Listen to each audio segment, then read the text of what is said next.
السلام علیکم ورحمۃ اللہ وبرکاتہ۔ مولانا عبید اللہ سندھی صاحب 1914 میں ان کو مولانا محمود حسن صاحب نے حکم دیا کہ کابل جائیں، اور اس کے بعد 1939 میں واپس آئے، یعنی 26-25 برس وہ باہر رہے، افغانستان میں کچھ کام کیا، اور وہاں سے جب ان کو جانا پڑا تو پھر روس چلے گئے، پھر روس کے بعد پھر ترکی آئے، ترکی کے بعد پھر حجاز میں آ کے ٹھہرے، اور پھر وہاں کچھ لوگوں سے ملاقاتیں ہوئیں۔ ہمارے پیر صبغت اللہ شاہ راشدی صاحب بھی گئے تھے 1937 میں وہاں حج کے لیے، تو ان سے ملاقات ہوئی۔ پھر دوسرے سندھ کے جو علماء تھے یا اپنے سیاسی کارکنان تھے، انہوں نے یہ بات چلائی کہ مولانا صاحب کو واپس لے آیا جائے۔ کوشش کی انہوں نے، غلام رسول مہر صاحب نے بھی پہلے کوشش کی، اور ان کے ساتھ کچھ اور لوگ تھے، لیکن پہلے وہ کامیابی نہیں ہوئی۔ پھر انہوں نے تجویز کیا مولانا صاحب نے کہ جب تک کانگریس کے لوگوں کو فلاں جو لوگ ہیں باہر، ان کو بلایا نہیں جائے گا، یعنی ان کے واپس لانے کی درخواست دی جائے تو پھر میری درخواست بھی منظور کی جائے گی، ورنہ نہیں ہوگی۔ تو پھر انہوں نے ایسا ہی کیا۔ تو یہ ایک جب واپس آئے ہیں تو مارچ 1939 میں کراچی میں ان کو ریسیپشن دیا گیا، وہاں انہوں نے تقریر کی، اس کا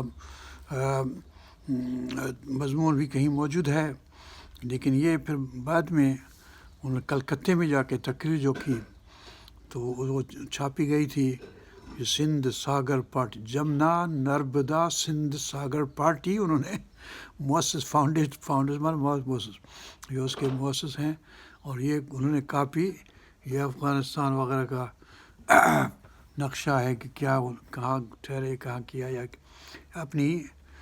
اپنی محترم مکرم دوست مولانا غلام رسول صاحب مہر کی خدمت میں یہ ہدیہ بھیجتا ہوں۔ 26 فروری 1940 یہ پہنچ گئے تھے اس وقت تک، اور یہ چھپ چکی تھی کتاب، تو پھر یہ انہوں نے بھیجی، اور مولانا غلام رسول مہر صاحب کی وساطت سے پھر معلوم ہوئی ہے، تو یہ خطبہ صدارت تھا وغیرہ۔ 3 جون 1939 کو اجلاس علماء صوبہ بنگال منعقدہ کلکتے میں پڑھا گیا۔ بسم اللہ الرحمن الرحیم فرماتے ہیں مولانا صاحب، اب یہ آواز تو میری ہے، لیکن آپ تصور کریں کہ مولانا صاحب کہہ رہے ہیں۔ فرماتے ہیں کہ الحمدللہ والسلام علی عبادہ الذین اصطفیٰ، اما بعد۔ مسلمانان ہند نے اس زمانے میں اپنے اجتماع کی مختلف شکلیں بنا رکھی ہیں۔ ان میں سے ایک خاص اجتماع جمعیت علماء ہند ہے۔ اس خاص صورت کی ابتدا کیسے ہوئی اور کس طرح یہ جمعیت آج تک اپنی ہستی کا ثبوت دیتی رہی، اس کی تاریخ سے آپ حضرات اس قدر واقف ہیں جس پر میں کوئی اضافہ نہیں کر سکتا۔ اسی قسم کے اجتماع کی ایک دوسری صورت اس سے پہلے ظاہر ہو چکی ہے، جسے جمعیت الانصار کہا جاتا ہے۔ اب سنتا ہوں کہ یہ نام کسی دوسرے اجتماع نے اپنے لیے پسند کر لیا ہے، لیکن میری نظر میں اسی نوعیت کے اس اجتماع کا عام پسند نام جمعیت علماء ہند ہے۔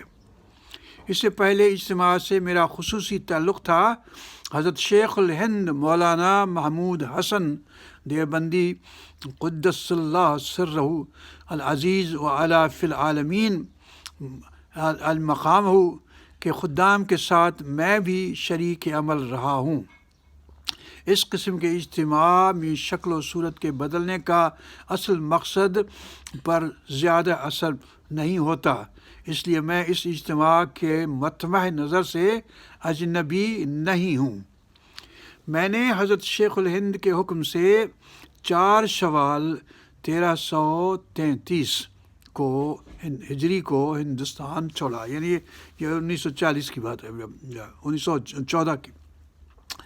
اور حضرت مولانا حسین احمد مدظ اللہ علی یہ ان کے نائب تھے، وہ وفات پا چکے تھے اس وقت تک، مولانا محمود الحسن صاحب، تو یہ ان کے خلیفہ تھے یا کیا، مولانا وہ مالٹا میں ساتھ تھے کرتے۔ مولانا حسین احمد مدظ اللہ کی خواہش پر، یعنی ان کے حکم پر گیا تھا، ان کے حکم پر واپس آیا ہوں، کہ خواہش پر اوائل 1358 ہجری کو میں واپس آیا، یعنی 1939 کے مارچ کو۔ اس عرصے میں ایسے حالات سے 2-4 ہوتا رہا ہوں کہ کبھی موت کے منہ میں، یعنی جب سے گیا وہاں افغانستان، پھر روس، پھر ترکی، پھر موت کے منہ میں جا کر بچ نکلا، اور کبھی غلبہ یاس یعنی ڈسپریشن یعنی مایوسی، غلبہ یاس کے برے اثرات سے بچنے کے لیے ایسی جماعتوں سے متحد ہو کر سوچتا رہا جن سے بحالت اطمینان شاید معمولی طور پر بھی ملنا بھی جائز نہ سمجھتا، یعنی ایسی جماعتوں میں شامل ہوا جس میں میں شامل کبھی نہ ہوتا اگر میرے حالات ایسے نہ ہوتے، یعنی مجھے مجبوراً کرنا پڑا۔ یہاں پر مثنوی کے چند اشعار لکھ دوں تو میری کیفیت زیادہ وضاحت سے سمجھ میں آ سکے گی۔ فرماتے ہیں کہ من بہر جمعیتی نولن شدم، جفت خوشحالن و بدحالن شدم، ہر کسی از ظن خود شد یار من، وز درون من نجست اسرار من، سر من از نالع من دور نیست، لیک گوش و چشم را ان نور نیست۔ فرماتے ہیں کہ ہر ایک نے سمجھا کہ یہ ہماری پارٹی کا آدمی ہے اور یہ ہماری باتیں، تو میں باتیں وہ کرتا رہا، وہ مجھے اپنے کام کے لیے استعمال کرتے رہے۔ مقصد یہ ہے کہنے کا، من بہر جمعیت تھی نولان شدم، جفت خوشحالان و بدحالان شدم، ہر کسی از ظن خود شد یار من، ہر ایک اپنے اپنے سوچ بچار کے لحاظ سے میرا دوست ہوا، یعنی وہ سمجھتا ہے میرا پارٹی کا ہے، وہ سمجھتا ہے میری پارٹی کا ہے، وہ سمجھتا ہے میری۔ تو بہرحال وز درون من نہ جست اسرار من، میرے اندر جو اسرار تھے ان کو ڈھونڈنے کی کوشش نہ کی انہوں نے، یعنی ہر ایک اپنی بولتا رہا جو کچھ ان کو کہنا تھا، بہرحال اس سے گزر۔ سر من از نالع من دور نیست، لیک گوش و چشم را ان نور نیست۔ بہرحال اس بیان میں فرماتے ہیں کہ اس بیان میں میں اپنے خاص دوستوں کو دعوت دے رہا ہوں کہ وہ ہمارے شخصی حالات کُرید کر معلوم کریں، یعنی مجھ سے معلوم کریں، مجھ سے پوچھیں کہ کیا ہوا، اس لیے کہ میں کچھ کہہ نہیں سکتا ہوں اپنی طرف سے۔ ان فی ذلک لعبرۃ لاولی الالباب، سبحان اللہ۔ یہ بات فرماتے ہیں اس لیے کہ ایسے انقلابات وہ دیکھ چکے، افغانستان میں جو کچھ ہو رہا، جتنے سال بھی رہے، جتنی ادھر ادھر کی لڑائیاں ہوتی رہیں، یہ حصہ اس کے ساتھ ہے، پھر جو وہاں گئے روس جو ہے وہ بادشاہ کو، زار کو مار دیا، اور دوسرے لوگ آ گئے حاکم ہو کے، اور پھر ترکی میں حالات بدل گئے اور خلافت ختم ہو گئی، اور اتا ترک جو ہے آ گیا، اور فلاں سب چیزیں ہو گئیں، اور ادھر حجاز جو ہے وہ کسی سے چھن کے کسی کو دے دیا گیا، یعنی یہ حالات تھے، اور ہم لوگ ہندوستان میں بیٹھے ہوئے تھے۔ مجھے وطن میں آنے کی اجازت ملی، یعنی مولانا محمود الحسن کے خلیفے صاحب نے دی ان کو وہ اجازت ملی، میں اسے رحمت الہی کا خاص کرشمہ مانتا ہوں، یعنی برٹش امپائر نے، برٹش حکومت نے، سندھ حکومت اور دلی حکومت وغیرہ نے، اور برٹش حکومت یعنی لنڈن ایمری کے آفس سیکریٹریٹ سے سبھی کاغذات دستخط ہوئے، پھر یہ آئے ہیں، تو سمجھتے ہیں کہ یہ میرے لیے رحمت الہی کا خاص کرشمہ مانتا ہوں کہ مجھے واپس، اس لیے کہ وہاں یہ بہت مایوس تھے۔ آہستہ آہستہ میرے دماغ سے وحشت دور ہو رہی ہے، یعنی اب جو واپس میں آ چکا ہوں اپنے وطن سے دور، اور پھر اس حالت میں کہ کوئی پرسان حال نہ ہو، تو ان کی مایوسی ان پر مسلط ہو گئی تھی۔ آہستہ آہستہ میرے دماغ سے وحشت دور ہو رہی ہے، واپسی کی امید منقطع ہونے یا قریب انقطاع پہنچنے سے بہت برے اثرات دل و دماغ پر حاوی ہو رہے تھے۔ یہ بڑی خاص بات ہے، ایسا نہ سمجھیں کہ بڑے آرام سے بیٹھے ہو، ہم یہاں پرائے ملک میں ہیں اور بڑے پریشان۔ رحمت الہی نے اس مشکل میں دستگیری فرمائی اور اس ناقابل برداشت مصیبت سے نجات ملی کہ مجھے ترکی میں رہنا پڑا، روس میں رہنا پڑا، حجاز میں رہنا پڑا۔ حجاز مقدس زمین ہے، لیکن احمد ربی علی ذالک، احمد یعنی احمد نام نہیں ہے کسی کا، احمد یعنی میں حمد کرتا ہوں، تعریف کرتا ہوں اللہ تعالیٰ کی، احمد ربی علی ذالک حمد الشاکرین، شکر کرنے والوں کے ساتھ میں شکر کرتا ہوں جو شکر کرنے والے کرتے ہیں۔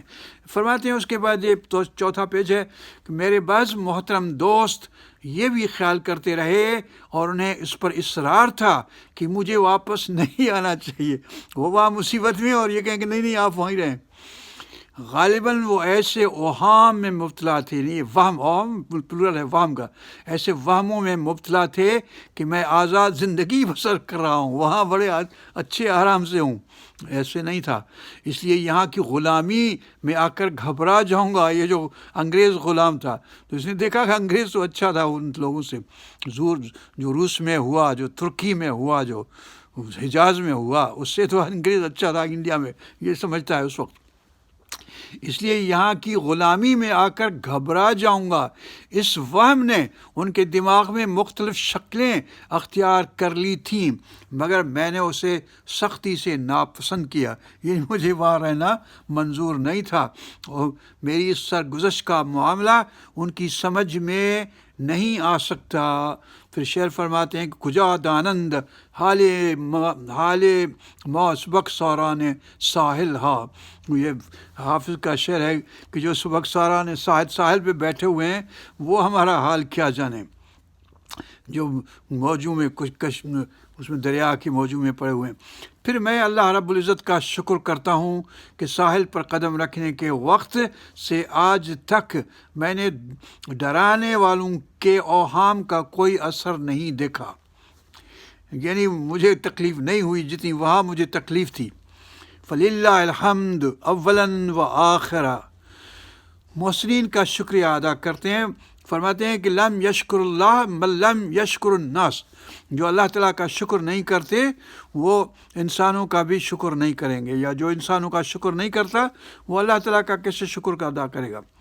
کہ اصول پر آپ مجھے اجازت دیں کہ جن لوگوں نے میری واپسی کے لیے صحیح کی ہے ان کا شکریہ ادا کروں۔ یہ بہت اہم پیسج ہے، اس لیے کہ کن کن لوگوں نے مدد کی ان کے نام یہاں ہیں۔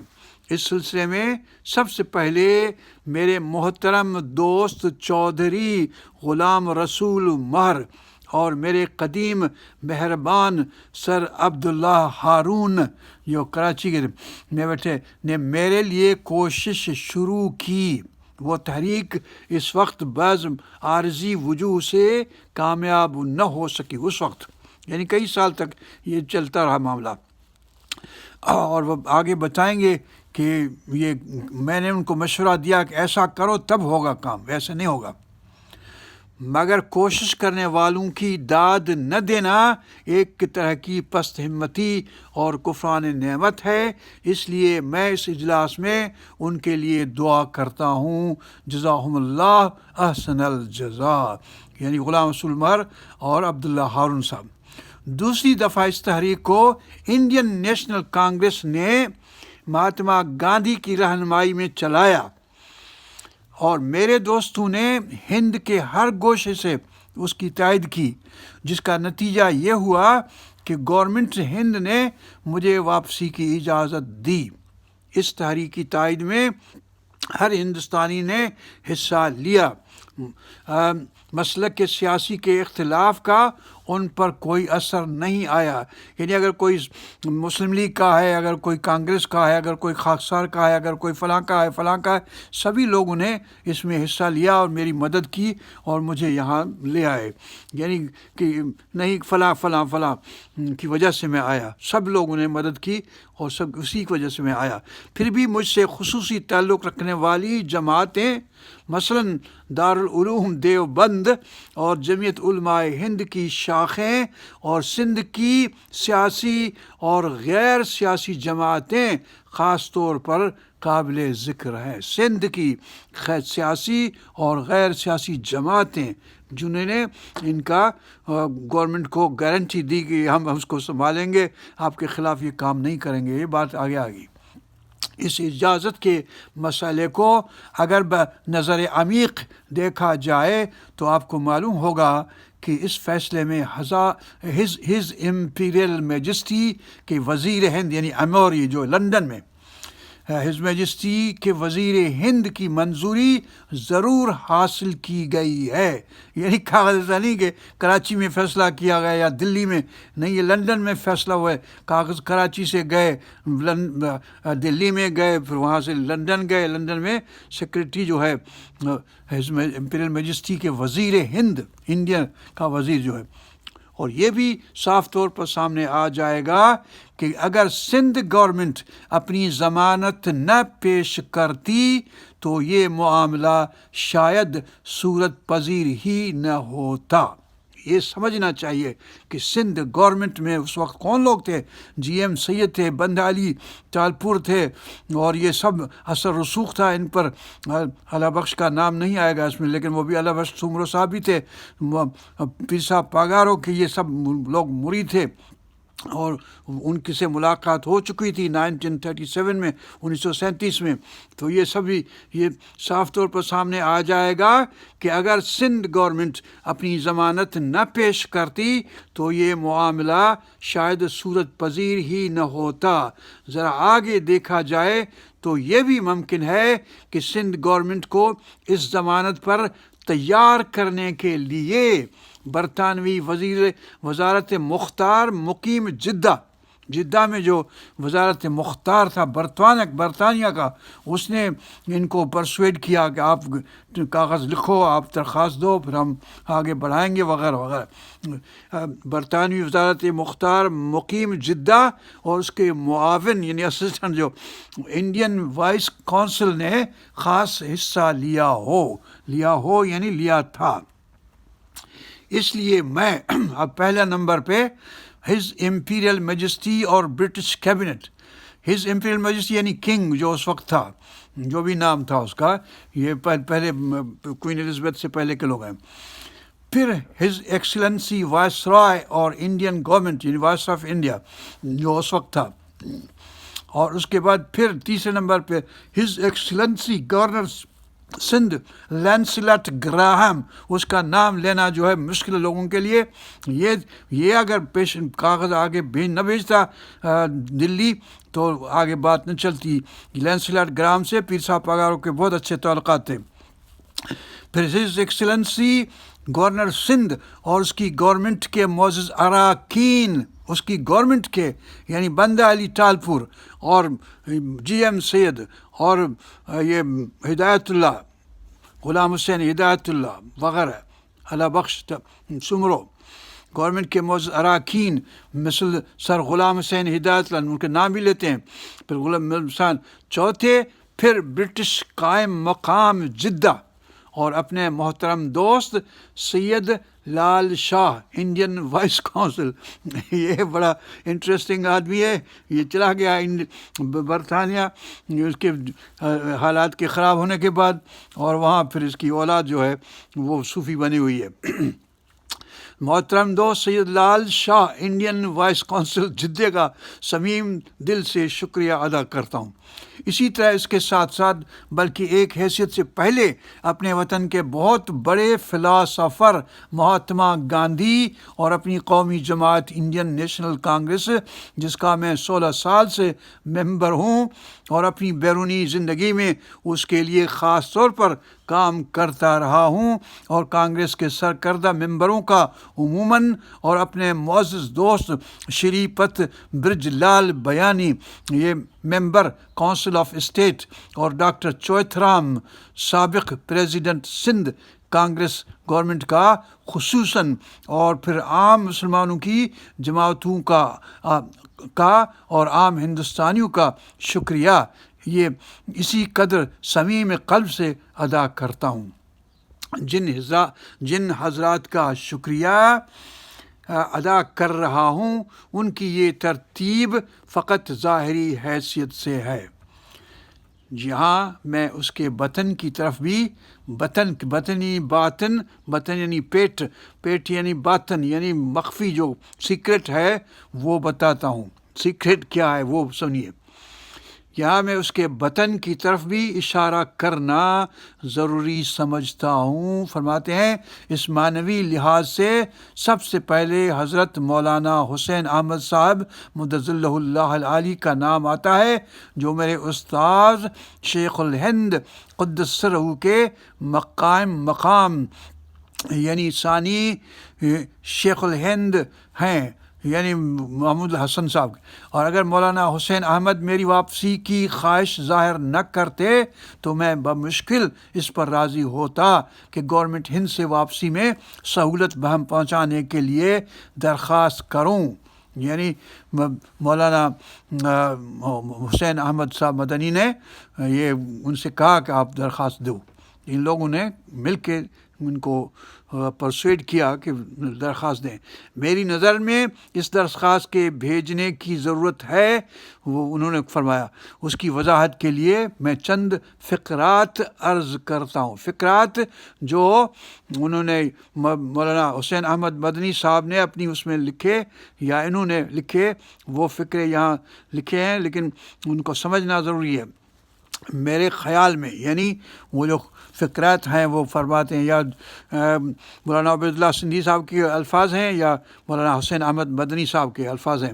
میرے خیال میں جب تک میرے محترم رفیق مولانا منصور انصاری مقیم کابل اور میرے محترم دوست راجہ مہندر پرتاپ اسی طرح کی درخواست گورنمنٹ ہند کی خدمت میں نہیں بھیجیں گے، یہ دو شخص ہیں جو ان کو انڈین کانگریس یعنی ان کو بلانے کے لیے کوشش کرے گی، جب تک نہیں تب تک میری درخواست آگے نہیں بڑھے گی۔ اگر وہ درخواست ان کی منظور ہو گئی تو پھر پریسیڈنس کی حیثیت سے میری درخواست بھی منظور ہو جائے گی۔ ایسا ممکن یہ خود ہی مولانا صاحب ان کو مشورہ دے رہے ہیں۔ مولانا صاحب بڑے سیانے تھے، بڑے سمجھدار تھے۔ فرماتے ہیں میرے خیال میں جب تک میرے محترم رفیق مولانا منصور انصاری مقیم کابل اور میرے محترم دوست راجہ مہندر پرتاپ جنہوں نے آ کے یہاں حکومت بنائی تھی، حکومت ان ایگزائل ہندوستان کی، تو مہندر پرتاپ ان کا پریزیڈنٹ تھا اور مولانا انصاری صاحب ان کا سیکرٹری تھا، اور بھی ان کو بھی بنا دیا تھا کچھ مولانا صاحب کو تینوں۔ تو پھر بولا وہ دونوں اگر دیں گے درخواست، ان کی اگر منظور ہوگی تو پھر میری ان کے پیچھے ہوگی، ویسے میری حیثیت نہیں ہے کہ مجھے دیں، اس لیے کہ میں تو مسلمان ہوں۔ اور نیز مہاتما جی کے مسئلہ عدم تشدد کی پابندی کا یقین نہیں دلائیں گے، یعنی جب تک مہاتما گاندھی صاحب کا مطلب ہے کہ آپ پر اثر نہیں ہوگا وغیرہ، یہ بھی تصدیق، یہ بھی یقین دلانا پڑے گا حکومت کو۔ پابندی کا یقین نہیں دلائیں گے اور اس کے ساتھ اپنے فیصلے سے میری طرح بیرونی تحریکات سے قطع تعلق نہیں کر لیں گے. یعنی میں نے بھی دوسری تحریکات یعنی جرمنی کے ساتھ دے رہے تھے اور ہم روس کا ہنس دے رہے تھے, ترکی کا وغیرہ, ان کے کندھے پہ رکھ کے ہم بندوق چلا رہے تھے. تو جب تک ہم ان کو سب کو ختم نہیں کریں گے, ان باتوں کو تصدیق نہیں کریں گے اور یقین نہیں دلائیں گے حکومت برٹش انڈیا والوں کو, تب تک یہ بات نہیں چلے گی آگے. اس وقت تک گورنمنٹ ہند کسی معاملے میں نظر ثانی کرنا منظور نہیں کرے گی. یہ کوٹیشن ہے ان کے خط کا جو انہوں نے محسن احمد مدنی صاحب کو لکھا. آپ کا اس قدر وقت لینے کی معافی چاہتا ہوں اور اس شکریہ کی داستان کو ختم کر کے آگے بڑھتا ہوں. میں اس سے غافل نہیں ہوں کہ بہت سے میرے خیر خواہ دوست میرے اس قدر طولانی شکریہ کی خوشگواری سے نہیں سنیں گے. یعنی کچھ لوگ خوش نہیں ہوں گے جو میں باتیں کر رہا ہوں, کچھ کی سمجھ میں نہیں آئے گا اور کچھ کی بولیں گے کیا بول رہا ہے, مگر میرا ادائے فرض پر مجبور ہونا ان کو تلخ باتیں سنانا ہے. میں ان حضرات سے دوبارہ معافی مانگتا ہوں اور آگے چلتا ہوں. میں بھی یہاں پھر وقفہ کرتا ہوں اور پھر آگے پڑھوں گا. یہ آپ 6 پیج ہم نے پڑھے ہیں, 32 پیج کا یہ کی دستاویز ہے. تو اللہ مغفرنا ورحمنا ورزقنا وحفظنا وہدنا الی صراط المستقیم صراط الذین انعمت علیہم غیر المغضوب علیہم ولا الضالین آمین.